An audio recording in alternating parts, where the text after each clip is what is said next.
Perkenalkan, nama saya Nathaniel Egan Sondak dengan NIM 221011060017 dari program studi Sistem Informasi Fakultas MIPA Universitas Sampurna. Sekarang saya akan menjelaskan tentang materi ekologi. Kita masuk yang pertama, apa itu ekologi? Ekologi adalah cabang ilmu yang mempelajari ilmu biologi yang mempelajari tentang hubungan timbal balik antar organisme dengan lingkungannya. Ini mencangkup interaksi antara organisme hidup satu sama lain dan dengan lingkungan fisik mereka. Terdapat 4 konsep biologi, yaitu yang pertama lingkungan. Lingkungan merupakan suatu sistem kompleks yang berada di luar individu yang mempengaruhi organisme. Kemudian ada ekosistem, yaitu satu unit ekologi yang di dalamnya terdapat struktur dan fungsi. Yang ketiga ada interaksi, yaitu bagian dari ekologi yang mempelajari tentang interaksi antar organisme dan interaksi organisme dengan komponen abiotik. Contohnya adalah interaksi interspesifik dan intraspesifik. Terus ada sukesi, yaitu perubahan dalam komunitas yang terjadi sebagai akibat dari modifikasi lingkungan dan lain-lain.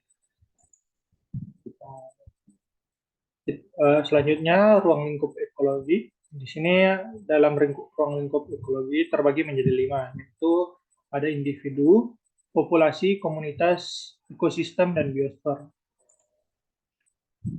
Manfaat dari ekologi tersendiri ada banyak.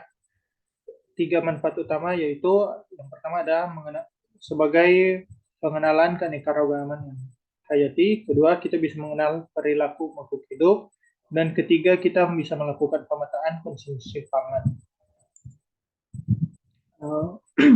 Hubungan ekologi dan interaksi antar spesies adalah salah satu aspek penting dalam ekologi, yaitu interaksi antar spesies. Interaksi antar spesies merujuk pada hubungan yang terjadi antar 2 atau lebih spesies dalam suatu lingkungan.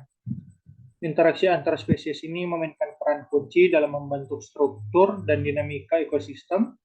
Memahami hubungan ini membantu ekologis dalam merancang strategi konservasi, memahami pola distribusi spesies, dan memprediksi bagaimana perubahan di suatu bagian ekosistem dapat memengaruhi yang lain.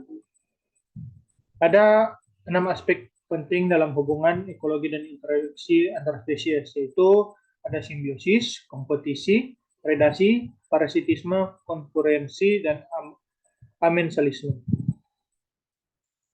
Kita masuk dalam contoh pertama dari ekologi, yaitu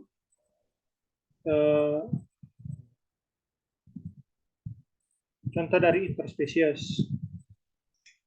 Bisa kita lihat di sini contoh dari interspesifik, yaitu bunga dan rerumputan yang saling berkompetisi untuk mendapatkan lahan berkembang serta cahaya dari matahari. Dari video ini kita bisa melihat bagaimana bunga dan rerumputan yang ingin berkembang di satu lahan yang sama. Selanjutnya kita masuk ke contoh kedua, yaitu contoh intraspesifik, yaitu simbiosis mutualisme yang dilakukan para semut untuk mendapatkan suplai makanan. Di sini kita bisa melihat ada beberapa semut yang menjadi pengantar makanan, dan ada juga beberapa semut yang menjadi pelindung daripada semut-semut lainnya. Itulah materi ekologi dari saya. Sekian dan terima kasih.